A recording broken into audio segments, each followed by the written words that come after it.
3 days after my wife told me she wanted a divorce, my 9-year-old daughter asked me if love was supposed to feel like homework. Not in a cute way. Not joking. Just, flat. Like she'd already made up her mind. And that's when I knew they officially messed something up. My name is Ethan Cole, I was 42, living in a half-packed townhouse in Hoboken, New Jersey, surviving on gas station coffee and whatever emotional numbness felt like that week. I used to work in political consulting, back when people still pretended ideals paid rent. Now I mostly picked my daughter up from school once a week and tried not to look like a man who they lost a fight with his own life. That afternoon, her teacher had just finished a unit on families and relationships, which is a polite way of saying she taught 9-year-olds just enough about love to make parents deeply uncomfortable. We were walking to the car when my daughter, Leela, looked up at me and said, "So, if people only have babies when they love each other, why do so many kids say they were accidents?" Didn't they even slow down? He just kept walking, hoping traffic would swallow me whole. And if people stop loving each other, she continued, because of course she did, why do they stay married for so long pretending they do? That one landed hard. He mumbled something about adults being complicated, about feelings changing, about life not being a Disney movie. She nodded like she understood, then hit me with the one that actually cracked me. Did you ever really love mom, or did you just get tired of being alone? Yeah. That. I didn't answer right away. He just sat there with my hands on the steering wheel, engine off, staring at nothing, because the truth is I had no idea what the honest answer was. So I did what any emotionally underdeveloped man does. He made a deal. Okay, I said, excelente, I'll tell you about the 3 women I loved before your mom, and you can guess which one she is. Her eyes lit up. Because children are terrifying like that. But, I added, I'm changing names, and some details, because you're not ready for the whole mess. She grinned. Deal. And just like that, I opened the door to the part of my life they spent years pretending didn't exist. The first woman was Hannah. I met Hannah in college, at Lakeview University in Wisconsin, back when I thought ambition was a personality trait.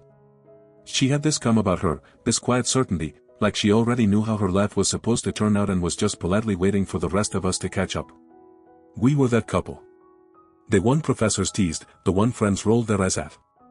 We studied together, ate together, even argued in sync. People said they get married. We believed them.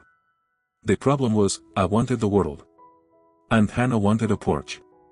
I remember the exact night it broke. Snow on the windows, pizza box on the floor, her legs tucked under her on the couch. I told her I was moving to New York after graduation, chasing a job in political strategy, real campaigns, real power. She smiled, nodded, and then quietly said she wasn't coming. Not angry. Not dramatic. Just, honest. She wanted stability. A small town. Teaching. Family dinners. She wanted roots. He wanted motion. We tried long distance. Of course we did. Because we were young and stupid and in love with the idea of not losing. But phone calls turned into obligations, and obligations turned into silence, and one night I realized I was talking to her like she was a memory instead of a person. We broke up without screaming. Without cheating. Without hate. Which somehow hurt worse. New York didn't exactly roll out a red carpet for me. I landed an entry-level job at a consulting firm where my biggest responsibility was getting coffee orders right and not losing envelopes. They called me printer boy because I was always running documents to meetings I wasn't allowed in. That's where I met Nora. Nora worked part-time in the copy room. Sharp. Tongue, sharper eyes. The kind of woman who could dismantle your ego in a sentence and make you thank her for it. She didn't care about politics. At all. I remember telling her how much I admired a certain senator, how he inspired me, how he represented integrity. She laughed. Not man. Just, amused. Men like that don't represent anything but good lighting, she said. You learn. We were opposites. He was idealistic, she was practical. He believed in systems, she believed in survival. And somehow that tension became attraction. We started talking. Then staying late. Then not going home. We snorted, everything was intense. Fast. Electric. We argued like it was foreplay. Laughed like it was war. She wanted to be famous. Not respected. Not admired. Known. She talked about Broadway, about stages, about headlines. He told her she was brilliant, that she should write, that she had something special. She rolled her eyes and said talent meant nothing without attention. And God help me, I loved that about her. Until the night she published a story that destroyed one of our biggest clients. He begged her not to. Told her it would cost me everything. She listened. Then she did it anyway. I'm not here to protect your career, she said. I'm here to build mine. And she did. He lost my job. Lost my reputation. Lost friends who suddenly couldn't they take my calls. And she claimed. We didn't they break up in a fight. We broke up in silence. In exhaustion. In the realization that love don't they survive when only one person is willing to bleed. After Nora, I didn't they date for a while. He worked. Rebuilt. Started a small firm with a friend. Pretended I was fine. And then there was Claire. Claire was the one people forget. The one who didn't fit the pattern. The one who didn't they shine or challenge or push. She was comfortable. We met at a convenience store, arguing over which brand of paper towels lasted longer. She said the expensive ones saved money. He said that was marketing nonsense. We made a bet. Loser bought coffee. She won. She always did. Clyde had this way of seeing through me without making a show of it. She didn't they want to change me. Didn't they want to impress me. She just showed up. Every time. We talked about books, about childhood, about the things we missed without admitting we missed them. She told me about losing her father, about searching used bookstores for the same novel he once gave her, about how some losses don't heal, they just get quieter. He kissed her before I was ready. And then pretended it didn't mean anything. Because that's what I did back then. He ran when things felt real. Leela was quiet when I finished that part. Staring out the window, thinking. So, she said slowly, which one's mom? He smiled. Do you have to wait? And in that moment, sitting in a parked car with my daughter judging my entire romantic history, I realized something I hadn't let myself admit in years. He didn't lose those women. He abandoned them. One by one. In different ways. For different excuses. And I was still doing it. By the time I finished telling Lala about Claire, she was sitting cross-legged in the back seat, chin on her knees, staring at me like I was a character in a show she hadn't decided whether she liked yet. So you just left her, she asked. He shrugged.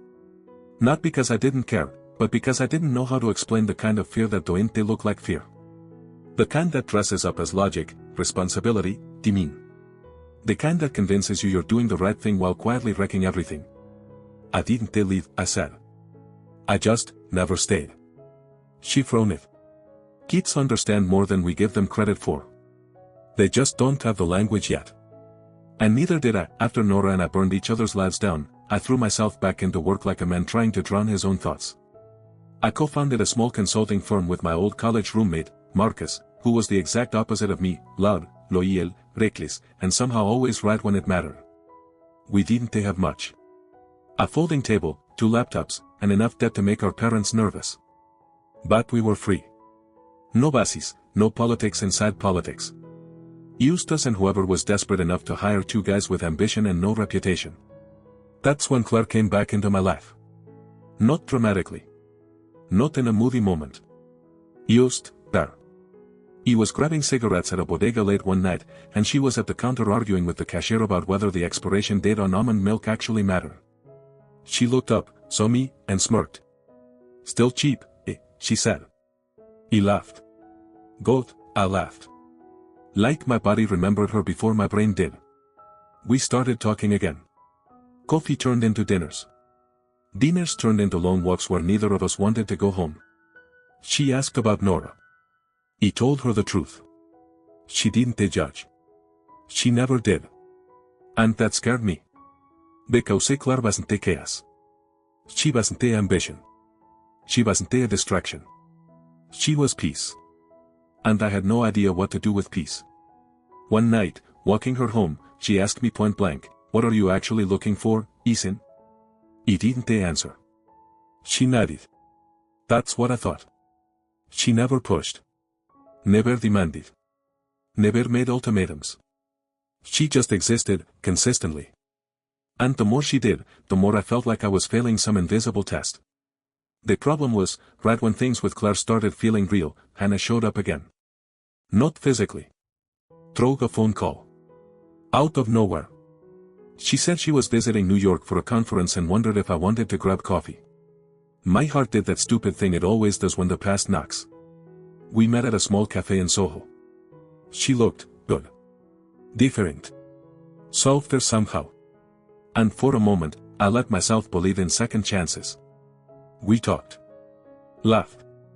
Reminisced. And then she told me she'd cheated on me years ago back when we were still trying long distance.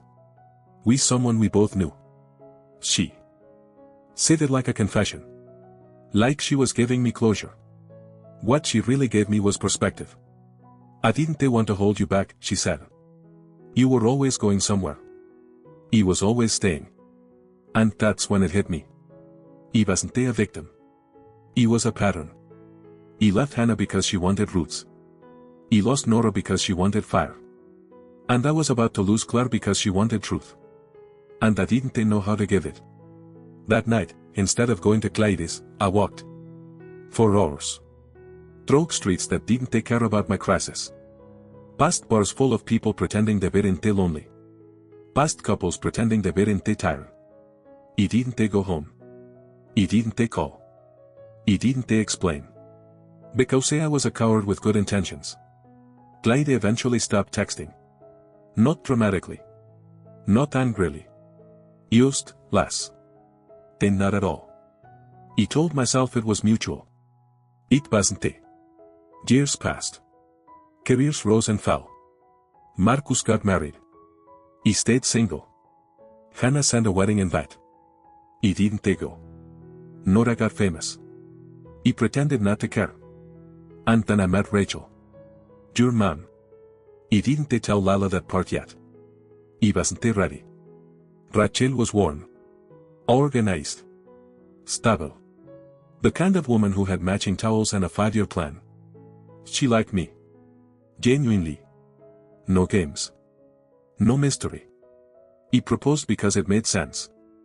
I married her because it was time. I stayed because leaving would have been inconvenient. And that's the ugliest truth I've ever said out loud. We weren't unhappy. We were functional. Which is what a lot of people settle for and call love. We built a life. At Lila. Bought furniture. Paid taxes. Smiled in photos. But something in me always felt unfinished. And that unfinished thing had a name. Clyde. I didn't see her for years. Not until everything else in my life had already started collapsing. It was at a fundraiser. Ironically. Some non-profit Marcus dragged me to because he said I needed human contact. She was across the room, laughing, holding a glass of wine like she belonged there. She looked confident. Grounded. Grown. And she wasn't alone. She was with a man. Though. Comfortable. His hand rested on her lower back like it had every right to be there. He didn't go over. He didn't interrupt. He stood there like an idiot and watched the laugh I might have had happen to someone else. And that night, for the first time in years, I cried. Not over Rachel. Not over my career. Over Clyde. Because losing her wasn't dramatic. It was slow. And permanent. When Rachel asked me what was wrong later, I said work. She believed me. Because I was good at lying when the truth was inconvenient. Things with Rachel unraveled quietly. No yelling. No cheating. Used distance. Long silences. Separate beds. Different lives in the same house. And then one day she said, I don't think you're here anymore. She wasn't wrong. So here we were. Me and Lala. Half a family in a half-empty house. When I finished telling her all this, she was quiet for a long time. Then she said, you don't sound like a bad person, you sound like someone who's scared of being seen. Kids, man. Brutal. Is Claire my mom? She asked. He laughed. No, she tilted her head. Is she the one you love the most? That one hit. He didn't answer. Because I didn't know if loving someone meant choosing them, or missing them. A few days later, something happened that I still can't explain without believing in some kind of cosmic joke. He found the book. The book Claire had been searching for since she was 13. The one her father gave her. The one they lost when he died. The one she used to check every used bookstore for like it was a ritual. I found it in a random thrift shop in Queens. Same edition. Same year. Same inscription. Her father's handwriting. Clear as day. My hands started shaking. He didn't even buy anything else. He just paid and left like he'd stolen something sacred. He sat in my car for a long time staring at it. Because suddenly I had a reason. An excuse. I went back. He went to her office. She worked for some non-profit now. At her own team. Her own space. Her own life. She looked surprised. Not happy. Not angry. Just guarded. He handed her the book. She stared at it like it might disappear. Her eyes filled. Her hands shook. And then I told her the truth. That I'd found it years ago that I'd kept it. That I didn't know why. That I just couldn't give it back. Her face changed. Not to gratitude. To hurt. You don't get to hold on to pieces of me when you don't want the whole thing, she said quietly. And then she asked me to leave. He did. And that was the moment I knew. He hadn't just lost her. He'd disqualified myself. When I got home, Lalo was waiting. Did you find her? She asked. He nodded. Did you fix it? He shook my head. She thought for a second. Then she said, then you're not done yet. He looked at her. What? You always leave before the ending, she said. Maybe this time you stay. He didn't tell her that Claire had a boyfriend. That she was happy. That I had no right. Because kids believe in things adults are too tired to. That night, I sat alone in the living room, holding that stupid book, realizing something that felt both obvious and devastating. He never loved women for who they were. He loved them for what they let me avoid. Hannah let me avoid settling. Nora let me avoid stability. Rachel let me avoid myself. And Claire. Claire was the only one who ever saw me. And he ran. The thing nobody tells you about hitting bottom is that it doesn't feel dramatic. There is no music. No rain. No slow motion collapse. It feels quiet. Embarrassingly quiet. The morning after Claire told me to leave, I woke up on my couch with the TV still on, a half-empty glass of water on the floor, and that book sitting on the coffee table like an accusation. He stared at it for a long time, then at the ceiling, then at the version of myself he'd been pretending was temporary for the last 20 years. He didn't go to work. Didn't they? So where? Didn't they answer Marcus' calls? He just existed. Which is not the same thing as living. Lila noticed. Of course she did. Kids always do. She didn't ask questions. She just brought me a Pop-Tart and sat on the floor in front of me, cross-legged, like she was waiting for something. What? I asked. She shrugged. You look like you're buffering. He almost laughed. Almost. That night, she climbed onto the couch next to me, leaned her head on my shoulder, and said, you know, if Mom was in one of your stories, she'd be the one you married because you thought you should. He froze. She continued, casual as ever, and Claire would be the one you were scared to choose because she actually mattered. He turned to her. You're 9. She smiled. I know. There are moments as a parent when you realize you are wildly unqualified. This was one of them. I didn't plan to go back to Claire's. I swear I didn't. I told myself I'd give her space, respect her life, accept the consequences of my choices like an adult. Then Lila picked up the book. The book. The one with her father's handwriting. She ran her fingers over the inscription, squinting like she was decoding something important. You kept this, she said. Not a question. He nodded. Because you love her, she said. He didn't answer. She looked at me. Really looked at me. And then she said the sentence that ended my excuses. If you don't go now, you're going to spend the rest of your life pretending you're fine. And I knew she was right. So we got in the car. No speech. No plan. No heroic music. Just a man and his daughter driving through Brooklyn in silence, both pretending not to be terrified. When we got to her building, I told Lila to stay in the car. She didn't listen. She followed me up the stairs, stood behind me while I knocked, arms crossed, like my emotional bodyguard. Nothing. He knocked again. Still nothing. He exhaled, already preparing my dignity, when Lila tugged my sleeve. Count, she whispered. What? To 30, she said. If she don't open, we leave. But you have to try like you mean it. So I did. 1, 2, 3. Every number felt heavier than the last. At 10, I almost stopped. At 15, I heard movement. Or imagined it. At 20, I was already planning how to pretend this didn't hurt. At 28, I felt stupid. At 30, nothing. Lila's shoulders dropped. Oh. He nodded. Yeah. We turned. And then the door opened. Clyde stood there barefoot, hair pulled back, eyes tired. What are you doing here? She asked, not unkindly, used, guarded. Lila stepped forward before I could speak. It's bad at timing, she said. But it's worse at lying. And he's been lying to himself for a long time. Clyde blinked. Looked at me. Then at Lila. Then back at me. He wanted to crawl into the wall.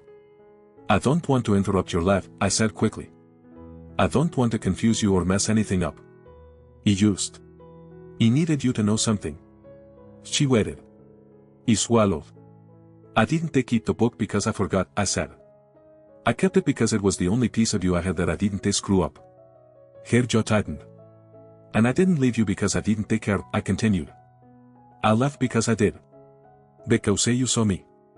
And I didn't know who I was when someone actually did. Silence. The dangerous kind. I'm not asking you to fix me, I said.